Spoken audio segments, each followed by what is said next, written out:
Hello, good afternoon. It's always difficult to come after Rod Stewart, because I'm certainly not it.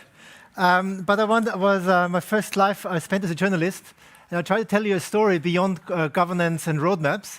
And recently I talked to a futurist at the London School of Economics, and I asked him, what's the biggest challenge of these times? And he answered me, and this was to my surprise, it's governance. How are we actually dealing with each other and structuring life around us to make it happen in a sustainable way? And this we are touching upon today. I think the first part will be about governance and then about roadmaps. And we only have 25 minutes for that, and the clock is ticking here in front of me.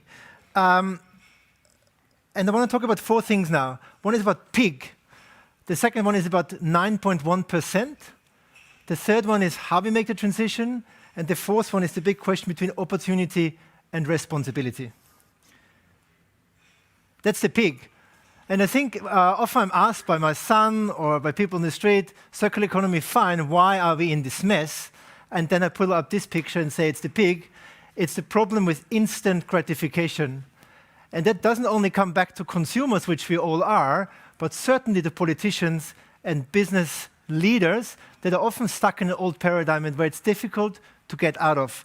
And I think we're in a position together as a community to make the change together, and that's why it's so complex, because we can only move together. So what we hear today, it has to be an inclusive agenda. It has to be inclusive in a way that we don't repeat the mistakes of the past.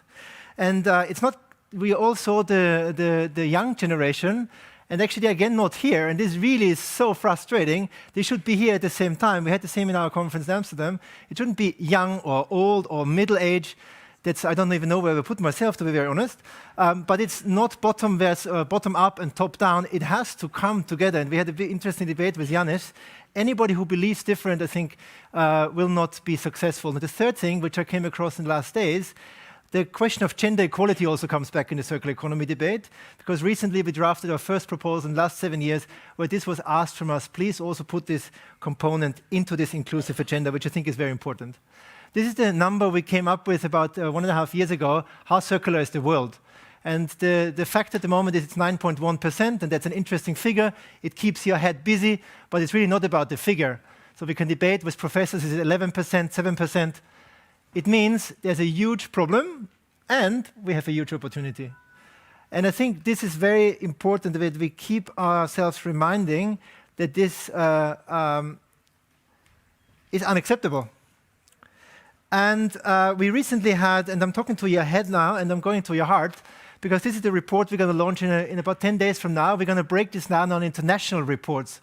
We have Austria as a client, and they asked us, so how circular is Austria? And I can't tell you the figure now, but I'll tell you it was very upsetting, because Austria thought as a recycling world champion, we are very circular. And then in the first meetings we told them, no, that's actually not the same thing. And you all know the debate about recycling and circularity, because there, and we're going to find this in many other countries, especially in the developed world, we are, because of the fossil fuel industry and our dependency on it, there is a big problem with circularity around the topic, which we have to all solve together. The interesting thing in Austria was, and I'm Austrian by the way, is that the debate was not about the figure, not about the head, but in the first engagement dialogues about the circular innovation process that we're leading with them, it immediately got into their heart. So how can we actually work together as business constituents with the civil society and the government? And this was really the interesting thing on kicking off this process, because Austria is quite new to this debate and not as far as frontrunners like in Finland. And thanks for the hospitality, Kari and your team. And then the question becomes, obviously, you have seen all these graphs. How do we get from a linear system into a circular system? And it's such a tremendously interesting debate that keeps me getting up every single day and drives our team forward. And many of you are engaged in the same debate because it is the question of our times. And it's not about circularity itself. It's not a goal in itself, but it's the roadmap that's going to lead to the SDGs. I think that's really the important topic here. And this is then the question that I really find interesting. I want to kick off the debate with.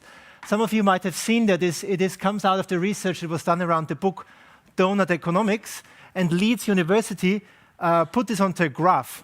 And the graph reads like this. On the bottom, you see from left to right the transgression of the planetary boundaries. And then from top to from below to up, it's about the meeting of social demands. And the interesting thing is that countries like Netherlands, Austria, US, Australia, they meet all the demands of the citizens, obviously. But they do this at a high cost by, per country, transgressing all planetary boundaries.